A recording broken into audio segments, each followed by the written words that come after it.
Hey YouTube, did you know Westfield did a Thunderbird bass?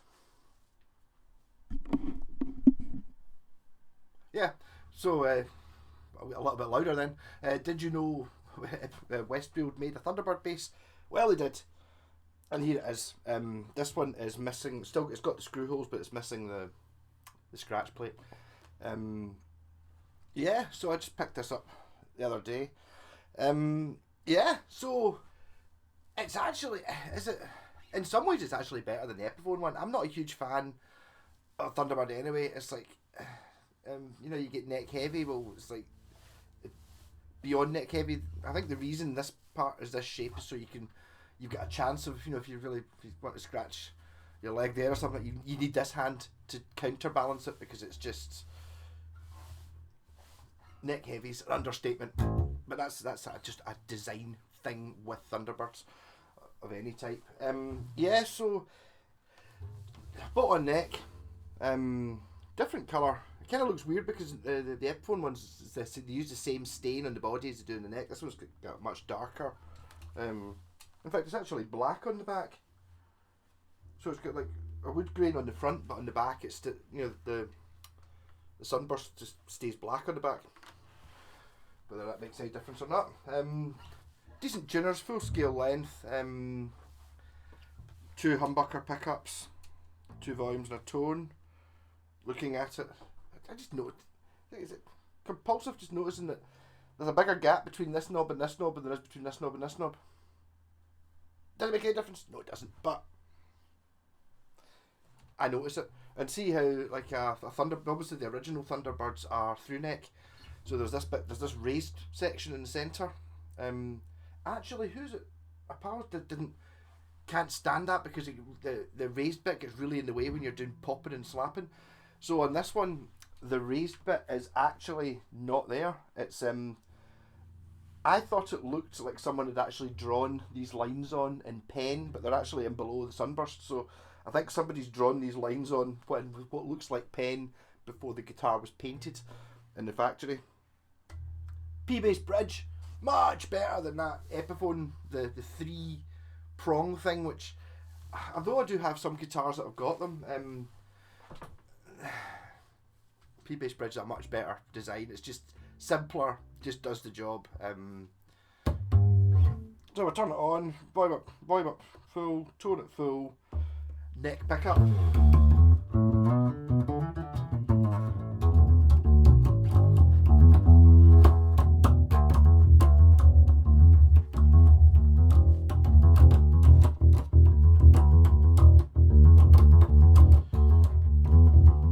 So I'm guessing these strings are the original ones, probably from this bass. They're probably 10, 15, 20 years old, something like that. So it's a bit sort of on the strings are dead. Which is probably fine for Sabbath and stuff like that.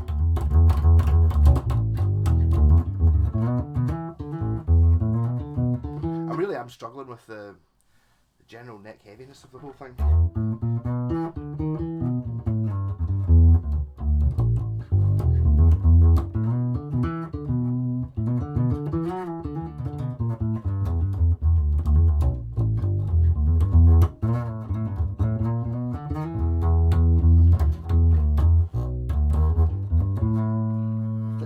The neck bridge pickup on instead.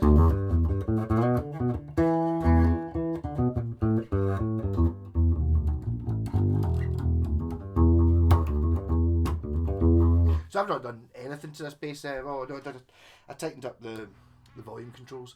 These are things that talking about when you're like I'm so used to being able to buy a guitar, and if it's broken I can probably fix it. But so many small things, like you don't see to a lot, definitely a lot. I don't say all, like most, but definitely a lot of problems you get with electrics and stuff like that. It's just that bolt comes undone, so the pot starts spinning, and because the pot's spinning in the back because it's not mounted, the wires get twisted up and then they get pulled off.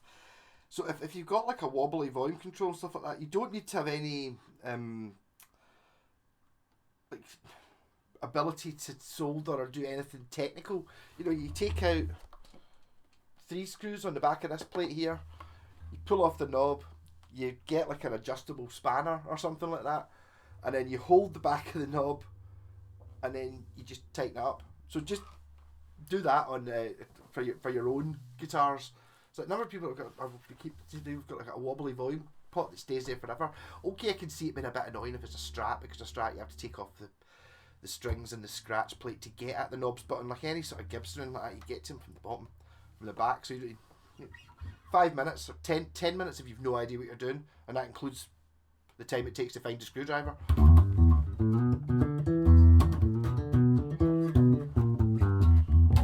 So I had a bit of a blow with this though. I got it. My pal just basically gave it and bought it and didn't like it. So I'm not charging him for fixing the guitar for him. I thought Thunderbird. I've been doing the Bucky and the Iron Brew. A Thunderbird base, as in Thunderbird wine, which I've never had a bottle of Thunderbird wine. My pal G used to drink it. I remember him buying it when I was driving, so I couldn't drink. We went to see the Who in Wembley in '97, I think it was, Quadrophenia tour, and he bought a bottle, and it was the first time he'd seen it in years, because he's a couple of years older than me, only like 2 years older, but maybe been drinking for 3 years longer, and he was always going on about how you could get Red Label and Blue Label, I think it was, and one of them was like 13%, one of them was like 17%. I do have had a sip of it to see what it was like, but I can't remember what it was like. But I thought a Thunderbird even got the name, it would be absolutely perfect. They don't make the stuff anymore, they only stopped just a couple of years ago. It's like, what? Really annoying, because I was thinking, okay, maybe not be able to get it in a local shop. I could probably buy it on Amazon or something, just pay like a tenner for a bottle or something, and then I could drink it on a live stream, see what it was like playing the Thunderbird. Right. But they don't make it anymore. They've had a rebranding, and you can now, the name Thunderbird wine's still there, but it's like you can get like a Cabernet Sauvignon. It's like, so it's like wine. No. Thunderbird's meant to be like, I don't know, like, just rubbing alcohol with pears in it or whatever it is it's made of, kind of like your Mad Dog, where it's basically, how cheap can we make wine? It's like, what can we make it out of? And it's like, I don't know, apples, whatever it is, whatever fruit they make it out of, just to get actual alcohol, then just putting diluted orange juice in it to make it into a flavour. So the thing is, it would work quite well as well, because see how it's like, looking at the label, it's like blue, and it's got a white bit, and it's red at the bottom. That one is going really well with this. I could have blue and white and red.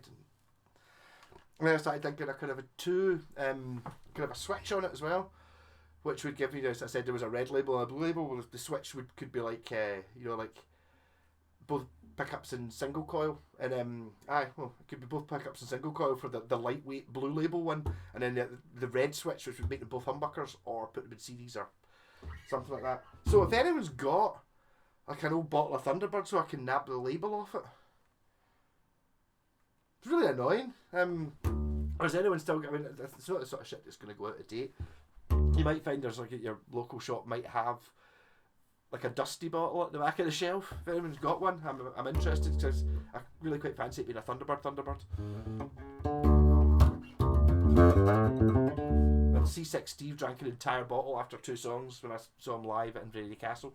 I don't think he was like, he played a song, he was like, happy, but I've been allowed a wee bottle of wine, and it was a bottle of Thunderbird. He's like, took a slug of it, because it's in Scotland, everyone was like, yes!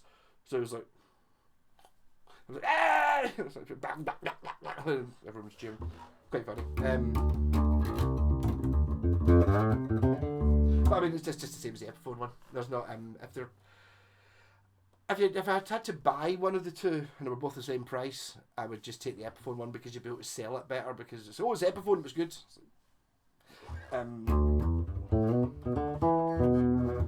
But also not having that, the bit that you always catch your fingers on, the raised up bit, could be a thing with it.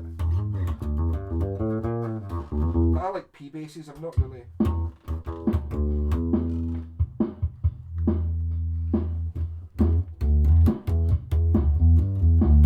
But it does have a different sound.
specific Sabbath song, but when you play bass in a Black Sabbath tribute band, you start realising that an awful lot of songs do that. It could be Snowblinds, normally downtuned. And also War Pigs and NIB.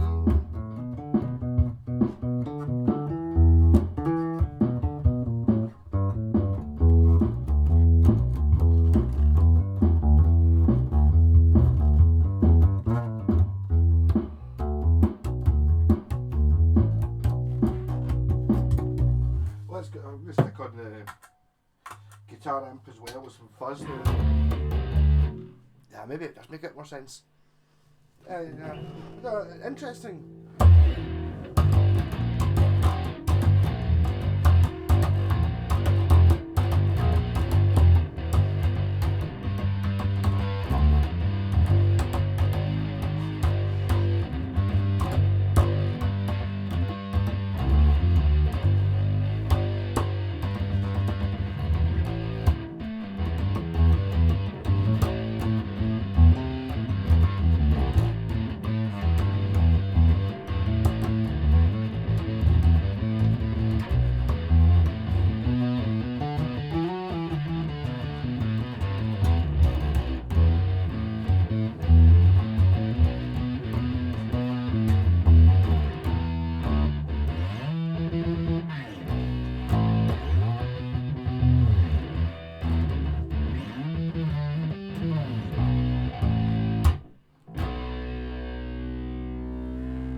Didn't realise how much I actually listened to the drummer for that bit going back into the because he kind of goes doom, doom, boom, boom, boom. But to be fair, it actually does. It's getting to me a little bit, the neck heaviness of it. But it's the look, I think, more than anything else. I get it. It's, of all the basses, I always say this about basses, I don't really like the look of very many basses. I've managed to find a fair few that I do like, but they're kind of off the beaten track. These are not normally. That's just a P bass, I suppose, and that one you can't see because of this mic. But it does. It's got lots of character. The shape, and basically I'm just comparing this to the Epiphone one because it's the same. It's very it might even be slightly better quality than the Epiphone one. But it's just that whole, you'll notice, just getting used to constantly having to push it down with your right hand so it doesn't hang. I wonder if you'd move the if I moved the strap button to there. You know, if you put the strap button like there or something like that, it might hang quite well. Probably worth doing as an experiment. It's just one of those ones that probably the original one, I'd imagine in the 60s whenever it came out, probably had it there. Of course, originally the Thunderbird was that way around. Was that shape. That would, and Fender sued Gibson. That, but yeah, you can't have that. It looks too much like a Jazzmaster. You can sort of see, yeah, holding it that way is a kind of Jazzmastery type thing, a non-reverse body, whereas this is a reverse body, so they flipped it upside down and had something that was totally impractical but looked really cool. And it's like, as we all know, it's like looking really cool is the most important thing. Which I do get. I can understand somebody really liking the Thunderbird though. I think maybe especially see if you're really tall, because it's a really long bass. I mean, it's not easy to find a gig bag for one of these. It doesn't fit in a normal one. Just it's got that. No, it doesn't look that much. It's got, you know, this much extra length here, but also there's quite a big. Well, maybe not so much on this one as there is in the Epiphone. On the Epiphone, it seems like the first tuning peg's kind of here, so you've got this extra length of strings.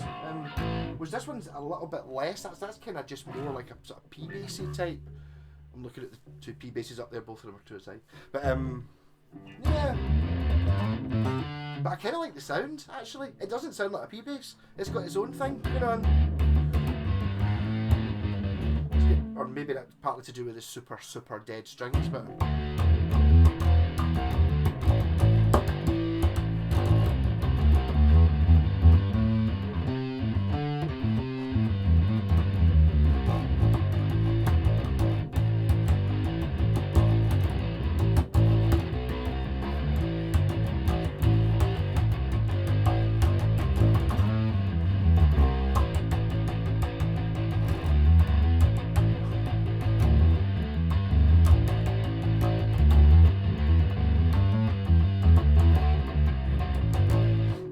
really, but I mean, to be honest, see running a bass amp through an ABY pedal and having a guitar amp with like a fuzz pedal on. Because if you've just got the fuzz pedal, it takes away all the low end. Whereas I've still got all the low end coming out of there because it's a clean bass signal, but having the fizz on top, it's just superb. I think ideally my ideal bass rig would be this. So I would have the AB splitter again, and I would run this clean, 400 watt clean, smashing, and a wee 150 watt with the band logo on it, and a fuzz pedal in front of it at the same time. So maybe if we start doing bigger gigs, I don't take that one because it's so big. I mean, we're doing a gig in June and I'm just going to take that. A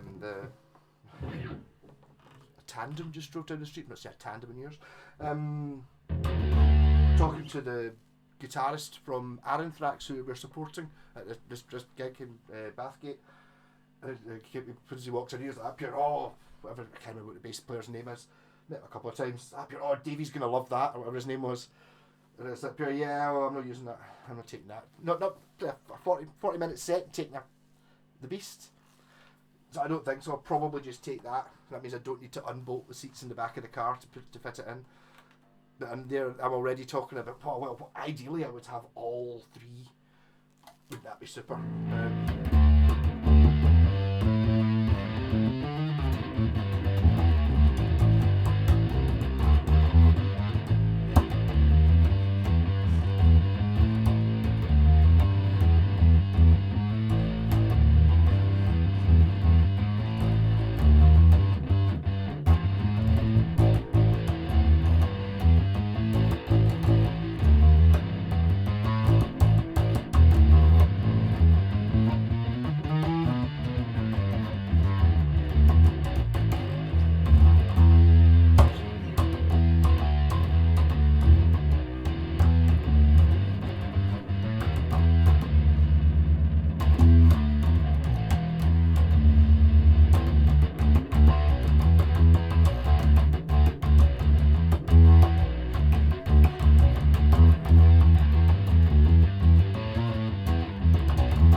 Suffer a bit from just liking all guitars really though, as long as they play quite good, and this one does. You just put strap locks on and just get used to when you're standing talking, just holding it like that. Because I don't want to sit like that. So that's where the Flying V's good, because the Flying V's obviously the same, but the Flying V, you've got the bit you can wedge under your leg to hold it upright.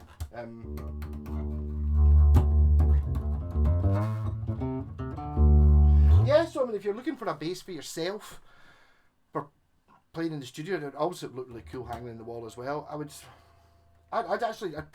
kind of going towards the I think this is actually better than the Epiphone, but it says Westfield on it, so it's not worth as much money. So if you've got a choice of the two at the same price, you buy the Epiphone one, even if it's not as good. But if you want one that looks cool, and that's the thing as well, I mean, this happens a lot with guitars. I mean, my first guitar was I just wanted an electric guitar, so I just got like a black and white Strat, which didn't really appeal to me at all. I just wanted a guitar. And it was later on when I got an SG, when I really started getting into playing the guitar because I wanted to play it rather than going, I just need a guitar. Whereas this, I can see myself having, just like the equivalent, just a bass. A P bass, I would still like, a Westfield P bass would be fine, but like one of your Tanglewood Rebel or like that purple Stag one I had, where it's just kind of like generic shape. Much comfier and much practical and a much better shape than this, but this has got 100 infinite more coolness factor. There's like a Thunderbird, yeah, and it's also even the name Thunderbird gives it some welly. So undecided what I'm going to do with this. I might actually take this. This is a stupid one to take to download.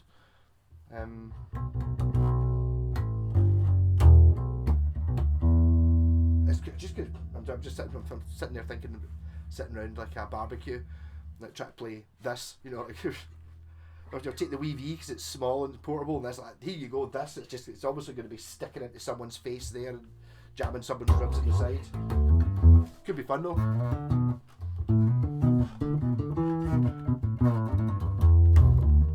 Or do make it Bucky Thunder.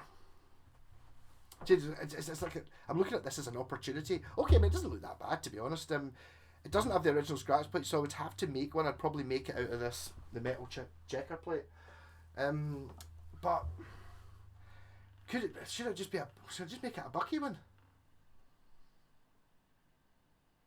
That could be quite cool. What about a yellow stripe down the middle and then green and green? Or do I try and fade it? I said options. I'm not yet given up on trying to find a Thunderbird logo. I suppose technically I don't need to buy a bottle of the booze. I could just paint it that colour, and then like, I don't know, print out the Thunderbird label or something, stick it in the headstock. Maybe do that. Does anybody actually like Thunderbird? I don't know if anyone. Obviously everyone here drinks Bucky, but I think there's still some respect for it because Thunderbird's kind of like the American Bucky, but what winos drink sort of thing, you know. It's a similar percentage fortified wine. You got wine that doesn't taste like wine and is stronger.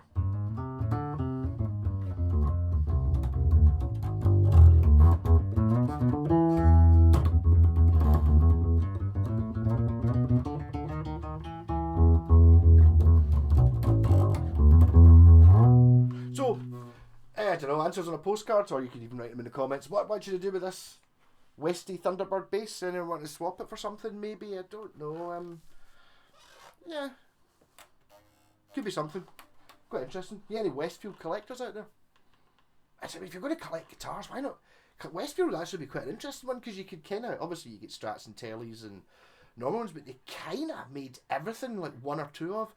They did have a Firebird, which I remember seeing. They're never cheap though, the Firebirds. You think, oh, kind of see Westfield, especially if they're a bit beat up and stuff like that, sort of 50 quid maybe, 100 quid kind of thing, but the Firebirds are expensive. And they're not quite the right shape. It's kind of Firebird. You can see that's what they're going for. But this is just a straight up Thunderbird copy. It's like from a distance, even with having these two lines painted on it, which I find quite amusing, makes it look even more. Okay, the headstocks. I think the headstock on a Thunderbird. I think it goes this wee hooky bit goes up the way, but it's pretty much that. You know, at first. If you covered up the bit that said Westfield, you would just assume it was some boutique builder has done their handmade version of a Thunderbird. I'd maybe just have a look at. I think I might actually. I may do an update on that. I think I'm going to put another strap button on here because I've got a feeling that might just totally,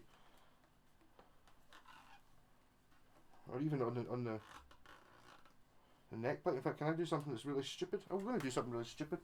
This is only a temporary measure. I just want to see if I can unscrew this bolt just a bit, so enough for it to take the. I wouldn't recommend this for long-term use, but if I just stick onto that bolt, how does it sit?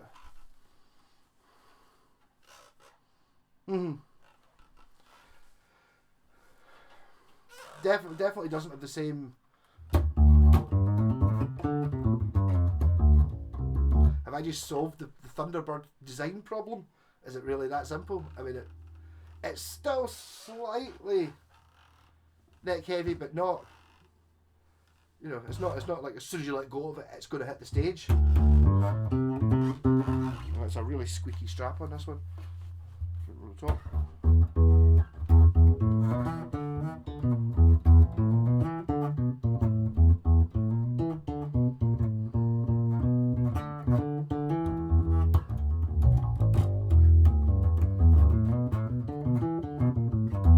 Yeah, so we will have, whatever I end up doing with it, it's going to have another strap button, probably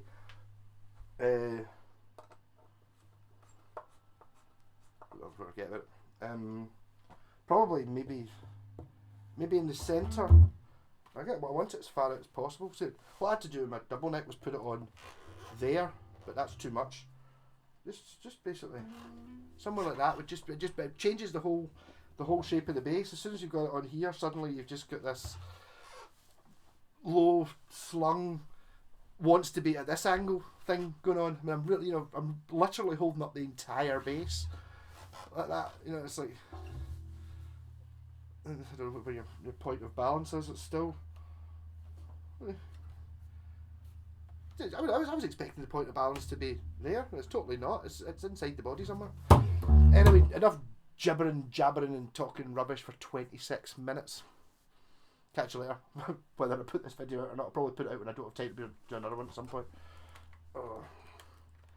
Even just when you're trying to get. Catch you later.